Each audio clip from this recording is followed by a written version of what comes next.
पहलवान सास। मधु की शादी के कुछ सालों में ही उसके पति की मृत्यु हो जाती है, जिसके बाद उसके ऊपर सास की जिम्मेदारी आ जाती है और वो अब अपनी सास के साथ घर में अकेली रहती है। मम्मी, नाश्ता बना दिया है, टाइम से खा लेना। दोपहर का खाना शीला आकर बना देगी। मैं ऑफिस जा रही हूँ। अरे क्यों उस टेप रिकॉर्डर पर पैसे खर्चा करती हो? इतना काम मैं खुद भी कर सकती हूँ। हाँ हाँ बिल्कुल।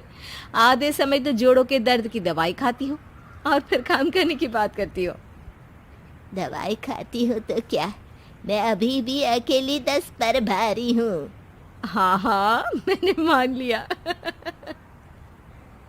मधु घर से चली जाती है, जिसके बाद सास नाश्ता कर दवाई लेकर टीवी देखने बैठ जाती है। दोपहर को शीला घर आती है। अरे क्यों माँ जी, आज किस बात से मेरी नौकरी बची? अरे चल, ज्यादा बक मत कर, काम कर अपना। शीला खाना बनाने लगती है और सास वहीं पास में बैठ जाती है। माँ जी, मैं तो हमेशा ही बोलती हूँ, दीदी की दूसरी शादी करा दो। कब तक आप दो औरतें घर में अकेली रहोगी? आजकल माहौल भी बहुत खराब है और फिर दीदी की उम्र भी तो निकली जा रही है ना। तेरा नाम टेप रिकॉर्डर सही रखा है मैंने। तेरी एक ही बात को रिपीट मोड पर चलाने से वो पूरी नहीं हो जाएगी, इसलिए मेरी बहू से ज्यादा खाना बनाने पर ध्यान दे, नहीं तो कहीं वो भी तुझसे मुंह ना फेर ले और नौकरी चली जाए। क्या माँ जी, आप भी हमेशा मेरी नौकरी के पीछे ही पड़ी रहती हो? तो क्या तेरे पीछे पड़ूं?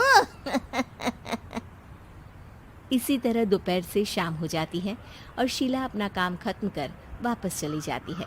अब अकेली सास एक बार फिर टीवी देखने बैठ जाती है, जिसकी थोड़ी ही देर में मधु घर आ जाती है और सास बिना कोई देर किए शीला की बातें उसे बताने लगती है। मम्मी, आप भी ना किसी बच्चे से कम नहीं हो, जिसके पास हमेशा शीला को लेकर कोई ना कोई बात रहती ही है। अब बस भी करो ना, इतनी बुरी नहीं है बेचारी। अरे मैंने कब कहा बुरी है, बस उसकी बातें करके मुझे बड़ा मजा आता है। सास की बात पर हंसते हुए दोनों डिनर करने बैठती ही हैं कि लाइट चली जाती है।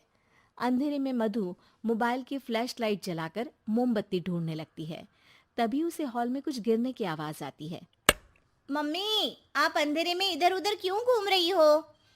अरे तेरे पीछे ही तो खड़ी हूँ। हाँ, अगर आप यहाँ हो तो वो हॉल में सामान कैसा गिरा? भूत आया। अरे मुझे क्या पता, जाकर देखना पड़ेगा ना। दोनों हॉल में जाते हैं, लेकिन वहां कोई नहीं होता। अब उन्हें कमरे में से सामान गिरने की आवाज आती है। लगता है ये भूत चोरी करने आया है, इसे वापस कब्र में पहुंचाना ही पड़ेगा। बस हाँ हाँ, आप ज्यादा ना 30 मार खा मत बनो, मैं पुलिस को फोन करती हूँ। अरे जब तक तेरी पुलिस आएगी तब तक क्या वो हमारे साथ बैठकर अंताक्षरी खेलेगा? हट डरपोक, संभालने दे मुझे। अब सास पास रखा फ्लावर पॉट उठाकर कमरे की तरफ बढ़ने लगती है, जहां उसे 2 आदमी दिखाई देते हैं। पीछे पीछे मधु भी वहां आ जाती है। मम्मी, अभी भी मौका है, बाहर भाग जाते हैं। मधु की आवाज सुन चोर चौकन्ने हो जाते हैं। ओए तुम दोनों, जहां हो वहीं खड़ी रहना, नहीं तो दोनों को गोली मार दूंगा। अरे तुम दोनों अभी के अभी बाहर जाओ, नहीं तो मैं तुम्हें जिंदा नहीं छोड़ूंगी। ये बुढ़िया हमें धमकी दे रही है। अबे तुम दो अकेली अब लड़ते क्या कर लोगी? अरे जा भेजा, दोनों को बांध दे। जैसे ही दूसरा आदमी सास को पकड़ने उसके पास आता है, तो वो उसके सर पर फ्लावर पॉट मार देती है। उसके सर से खून बहने लगता है, जिसे देख दूसरा आदमी गन निकालकर हवा में गोली चला देता है, जिससे बचते हुए दोनों सास बहू वहां से भाग जाती हैं। अब वो तीनों एक दूसरे के आगे पीछे पूरे घर में भागने लगते हैं। मम्मी, आपने तो सच में उसे मार दिया। तो मजाक में कौन मारता है? और अभी तुम मेरे साथ ही रहना, नहीं तो पक्का मारी जाओगी। ये औरतों को कमजोर समझता है ना। आज इसे औरतों की ऐसी ताकत दिखाऊंगी कि ये आदमी पैदा होने पर शर्म करेगा। हाँ, ये अचानक आपके अंदर झांसी की रानी कहाँ से जाग गई? वैसे तो हमेशा जोड़ों में दर्द बोलती रहती हो। अभी तुम्हें जान बचानी है या जोड़ों के दर्द की कहानी सुननी है? मधु और उसकी सास कमरे में जाकर दरवाजा अंदर से बंद कर लेते हैं, जिस पर चोर बाहर खड़ा दरवाजा बजाते हुए उन्हें आवाज लगाने लगता है। क्यों डर गई? अरे वैसे तो बहुत धमकी दे रही थी। गेट खोल अब बुढ़िया।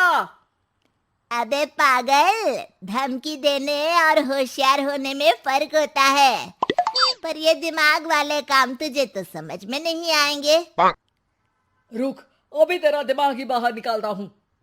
ये कहते हुए चोर गोली चलाने ही वाला होता है कि सास अचानक दरवाजा खोलकर उसके मुंह पर परफ्यूम डाल देती है, जिससे चोर गन फेंककर दर्द से चिल्लाने लगता है।